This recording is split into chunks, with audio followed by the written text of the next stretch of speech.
Hi guys, and welcome back to the Danielle Smith Series. This is the 4th episode, and we're about to do our first multi-part story. This is Danielle Smith in Imaginationland, Part 1.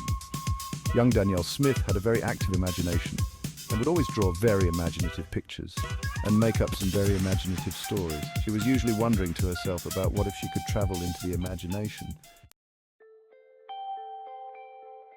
That's when her mother Linda told her there was a way she could travel to Imaginationland and led her down into her father John's workshop to introduce her to the next of his inventions. What is that? She asked as she found herself gazing up at a machine that looked like a giant head with a cockpit that resembled a giant helmet with receptors coming off it. This is the imaginary world travel machine, replied John as he set the machine for a family trip to Imaginationland.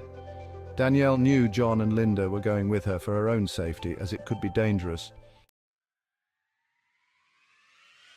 They all climbed into the cockpit, and John took the wheel while Linda took the gear stick, and Danielle handled pushing a few buttons with guidance from her parents, and off they went. A portal opened ahead of them, and they flew through it into the bright skies of Imaginationland. Danielle looked on the view screen to see a massive green sheet with tiny dots down below. As they flew lower, she saw that it was actually a lush green field, and the dots were some well-known imaginary characters waving up at them. From what she could see, there was Cinderella, Pinocchio, Sir Lancelot, Merlin the Magician, Robin Hood, and Perseus, all there to greet them. They found a place to land, and landed safely in a magical glade protected by fairies, and went to meet their welcoming committee. As they approached the group of characters who had come to welcome them, Sir Lancelot stepped forward and shook their hands.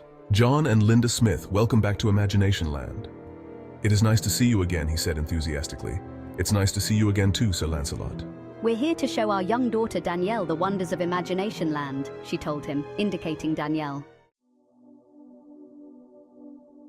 Cinderella stepped forward and crouched down to Danielle's eye level before holding out her hand.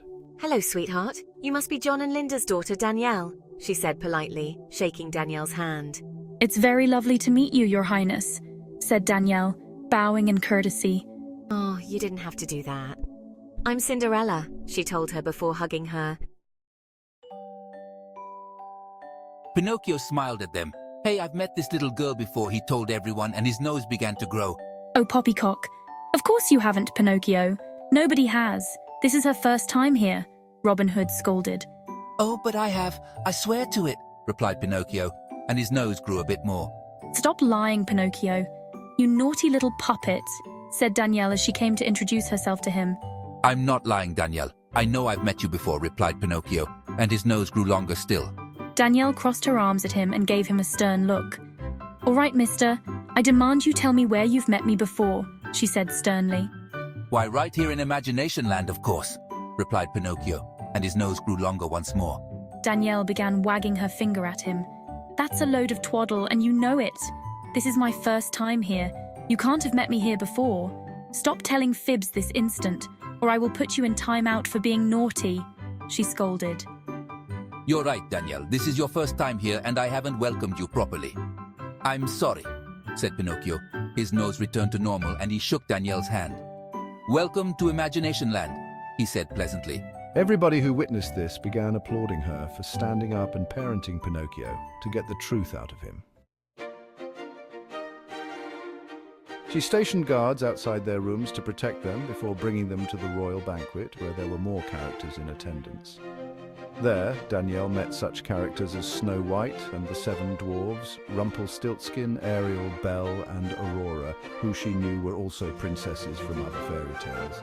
Some of the other guests included Hansel and Gretel, Little Red Riding Hood, Tarzan and Jane, Jack and Jill, Miss Polly and her dolly. A small boy rose from his table and approached the chef, holding out his plate. Please, sir, I want some more, he said. What was that, boy? Asked the chef. Please, sir, I want some more, the boy repeated. You want more, boy? Yelled the chef. The boy dropped his plate on the floor and started running through the banquet hall, and she caught him as he ran past their table. You're Oliver Twist, she shouted out, and the whole hall went silent. The guards grabbed Oliver and went to throw him out, but Aurora stopped them. This is not how we treat our guests.